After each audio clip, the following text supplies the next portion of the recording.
उपाय यह है कि आप इसी क्षण मेरा वध कर दें।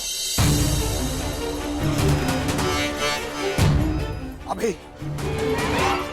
मेरे प्राण हर ले, क्योंकि मैं ना संधि करूंगा और ना ही याचना करूंगा उन पांडवों के समक्ष।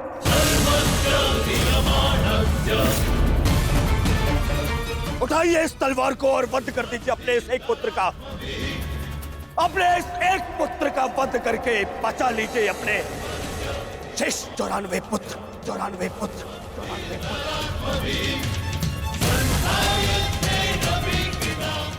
लीजिए और प्रहार करिए मुझ पर। लीजिए, उठाइए इसे और प्रहार करिए अपने इस पुत्र पर, क्योंकि वो अब पांडवों के समक्ष नहीं झुकेगा। मेरे मित्र से पूर्व आप मेरा वध करें। यदि आपको हम पर विश्वास नहीं तो हमें जीवित रहने का कोई अधिकार नहीं। आप मेरा वध करें या हमें एक और अवसर दें। अपने पुत्रों के बलिदान को व्यर्थ मत जाने दीजिए महाराज। युद्ध लड़े बिना पराजय स्वीकारने से तो अच्छा है कि आप अपने हाथों से हमें मृत्यु प्रदान करें। आपने अपने पुत्र के लिए जो स्वप्न देखे हैं, क्या उनमें वो स्वप्न भी सम्मिलित हैं जिनमें वो अपने शत्रुओं के सामने क्षमा याचना करे?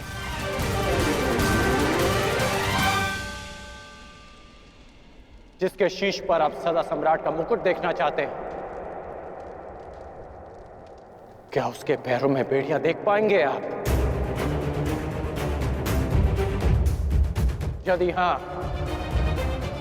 तो आप मुझे मृत्यु प्रदान करें, और यदि ना, तो आप मुझे एक अवसर दीजिए।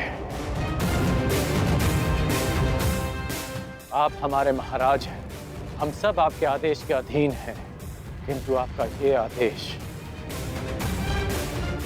हस्तिनापुर और समस्त कौरव वंश के आत्मसम्मान को सदा के लिए नष्ट कर देगा।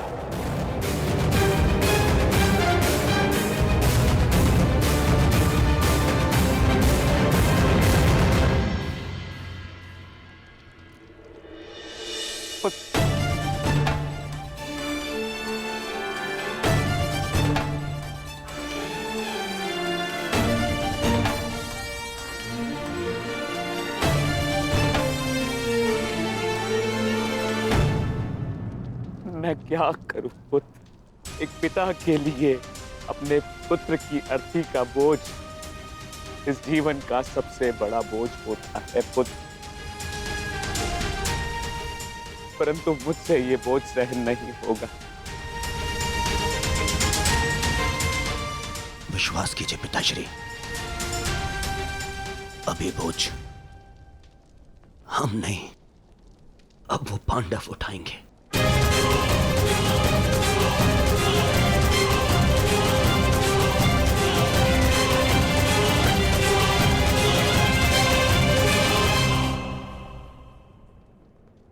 आइए पिताश्री,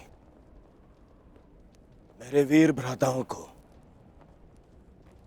ससम्मान विदा करें।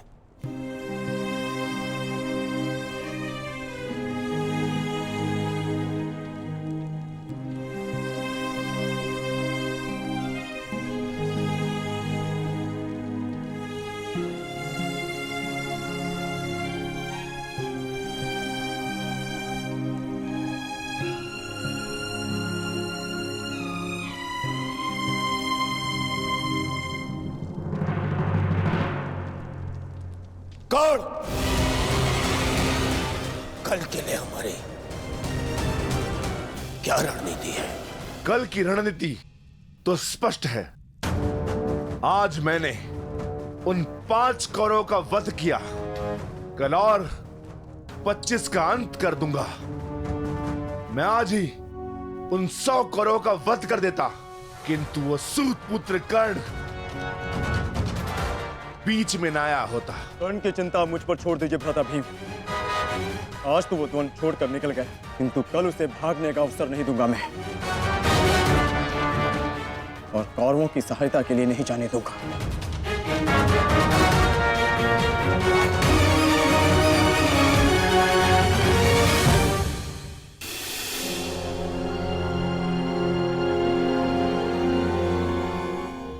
महाभारत का 12वां दिन है कल, और उन पांडवों का अंत करना है हमें। समस्या पांचों भाइयों की नहीं दुर्योधन, केवल अर्जुन और भीम की है। उन्हें रोकने के लिए हमें एक योजना की आवश्यकता है। उस भीम को आप मुझ पे छोड़ दीजिए। अपने भाइयों की मृत्यु के मैं स्वयं प्रतिशोध लूंगा। और अर्जुन को रोकेगा कर्ण। गुरु द्रोण अर्जुन के लिए पर्याप्त है मेरे होने वाले सम्राट।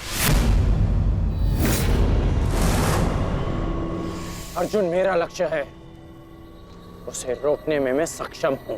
तुम्हारे कौशल और सक्षमता पर मुझे कतई संदेह नहीं है अंगराज, परंतु पता नहीं क्यों तुम उसका उपयोग नहीं कर पा रहे हो। नहीं तो आज युद्ध के आरंभ में ही वास्तविक शक्ति का उपयोग करके तुम अर्जुन का अंत कर सकते थे कल, परंतु तुमने ऐसा नहीं किया। आपको तो कुशलता दिखानी थी, परंतु स्मरण रहे ये समय कुशलता दिखाने का नहीं है अंगराज। शीघ्र अतिशीघ्र युद्ध समाप्त करने का है। और यदि तुमने आज ऐसा किया होता अंगराज कर्ण, तो आज 5 कौरवों की नहीं 5 पांडवों की चिता जल रही होती। मामाजी, कर्ण को कब कौन सा अस्त्र चलाना है ये निर्णय उस पर छोड़ दीजिए। आज हम सब ने कर्ण का कौशल देखा है। मेरे अन्य भ्राता आज सुरक्षित है तो वो कर्ण के कारण। अरे परंतु का समय नहीं है मामाजी, और न ही आरोप प्रत्यारोप का।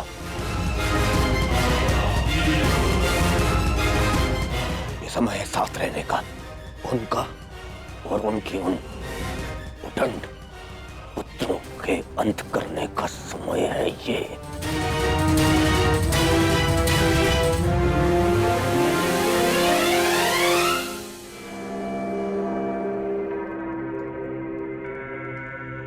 क्या हुआ माधव, आप इतने अशांत प्रतीत क्यों हो रहे?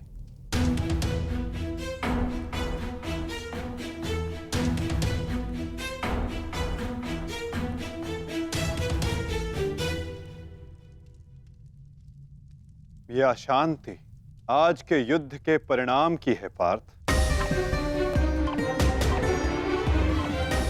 आज युद्ध में दुर्योधन ने अपने 5 अनुजों को खोया, और कल वो युद्ध में इसका प्रतिशोध लेने उतरेगा।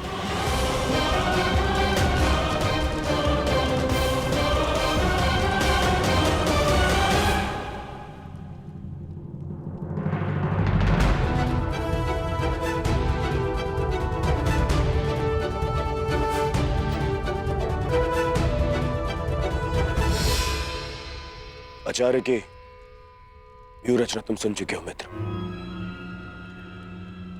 तो तुम्हारे मन में कोई विचार है? यदि सेनापति द्रोणाचार्य आज्ञा दें तो मेरे पास एक योजना है। अवश्य कहो अंगराज।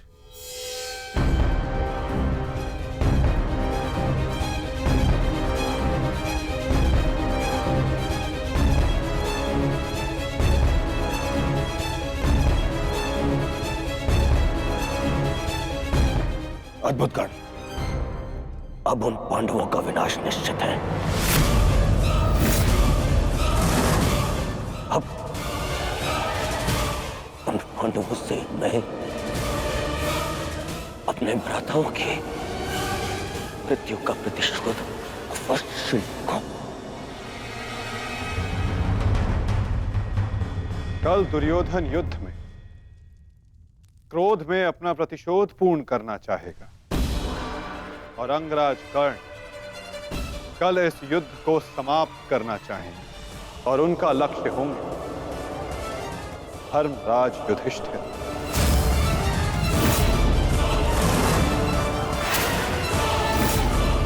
और हम सब का लक्ष्य होगा कौरवों की रणनीति को तोड़ देना।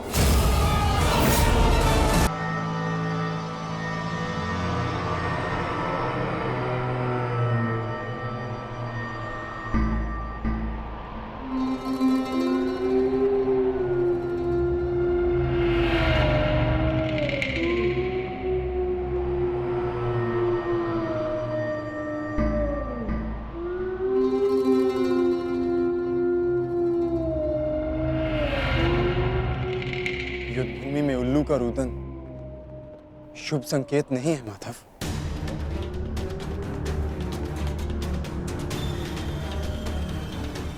हाँ पार्थ, कदाचित आज का दिन ये युद्ध कठिनाइयों से भरा होने वाला है।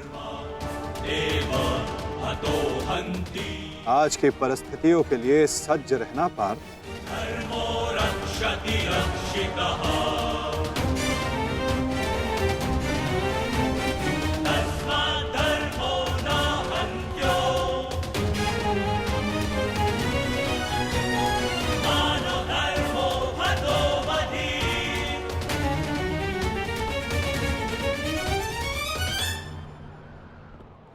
अपनी रणनीति बनाने से पूर्व हमारे लिए शत्रु का मन जान लेना, उसकी रणनीति जानना हमारे लिए आवश्यक है।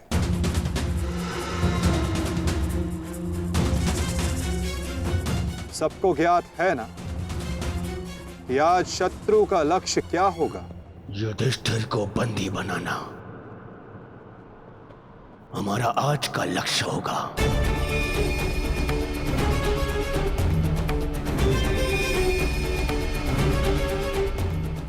युधिष्ठिर को बंदी बनाकर मुझे इस युद्ध को यही समाप्त करना है। मेरे आज भाई वीर गति को प्राप्त हुए हैं अब तक।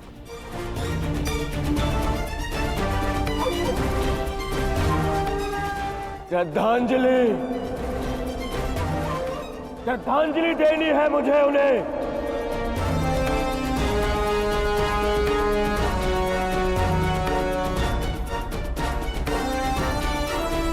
बहुत पीड़ा भरी मृत्यु दी है उस भीम ने मेरे भाइयों को। इन पांडवों को इतनी पीड़ा दूंगा कि अपनी मृत्यु की भिक्षा मांगेंगे ये मुझसे।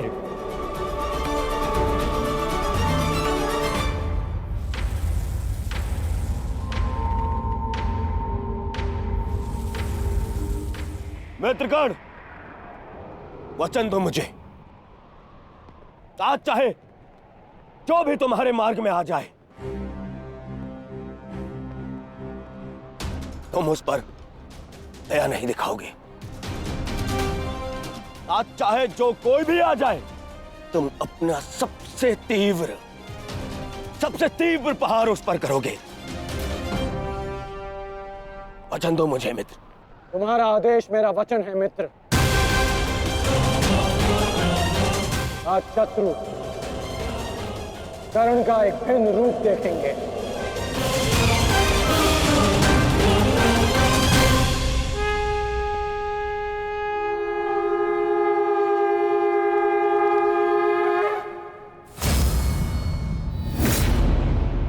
आक्रमण! आक्रमण! आक्रमण! आक्रमण!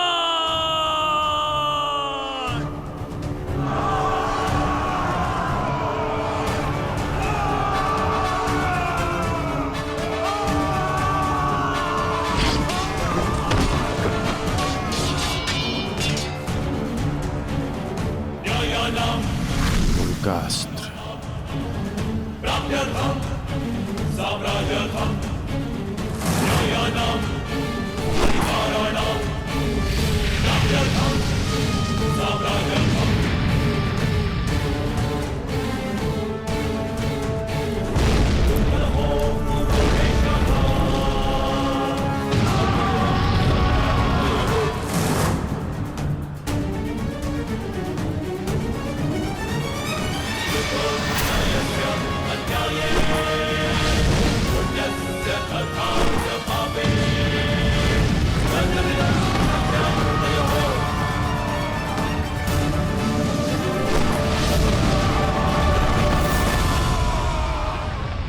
अद्भुत, अद्भुत मित्रगण,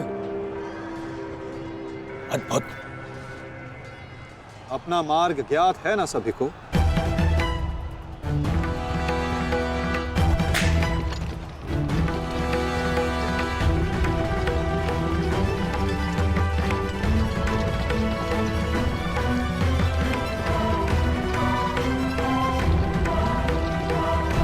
ये क्या कह रहे हो संजय? युधिष्ठिर सेना के पिछले भाग की ओर बढ़ रहा है।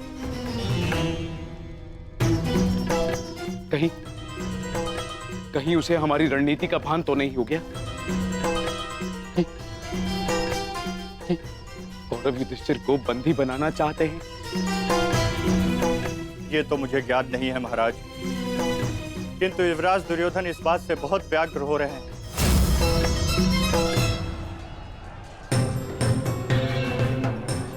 अवश्य इन पांडवों को हमारी रणनीति का ज्ञात है, इसीलिए भीम एक और हमारी सेना को भ्रमित कर रहा है और युधिष्ठिर पीछे जा रहा है। मित्रगण, तुम जाओ, युधिष्ठिर के पीछे तुम जाओ और जाके उसे बंदी बनाओ। युधिष्ठिर को बंदी बनाना हमारे लिए बहुत आवश्यक है। जाओ मित्र। परंतु मित्र, मैंने महाराज को वचन दिया कि आज किसी भी कौरव के प्राण नहीं जाएंगे। मुझे उस वचन को भी निभाना है मित्र। उसके लिए हम सब हैं यहाँ। युधिष्ठिर तुम्हारे सामने एक दुर्बल योद्धा है, तुम उसे आसानी से बंदी बना सकते हो मित्र। उसे बंदी बनाते ही ये युद्ध यहीं समाप्त हो जाएगा और मेरे भाइयों की रक्षा भी। मुझे ये युद्ध यहीं समाप्त चाहिए कर्ण। जाओ आगे। ठीक है मित्र, परंतु मेरी योजना स्मरण रखना। मुझे तुम्हारी योजना स्मरण रहेगी मित्र। आगे बढ़ो।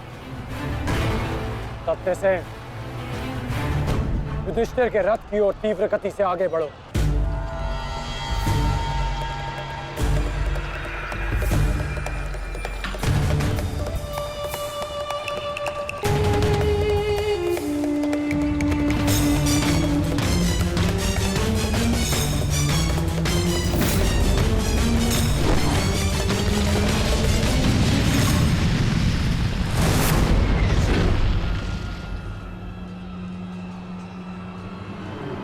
योद्धा शत्रु की ओर आगे बढ़ता है, उससे पीछे नहीं भागता। मैं तुम्हें युद्ध का आह्वान देता हूं कौंतेय।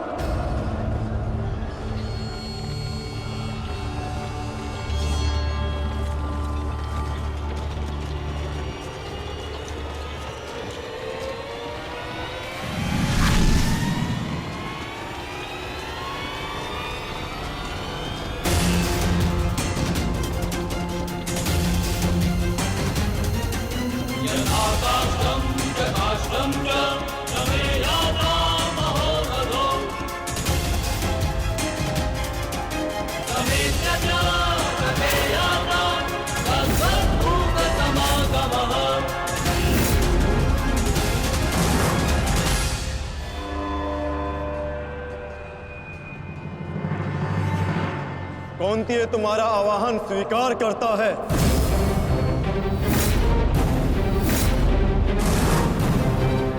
कल आपने मेरे साथ छल किया माधव। नहीं अंगराज, छल नहीं, ये रणनीति है।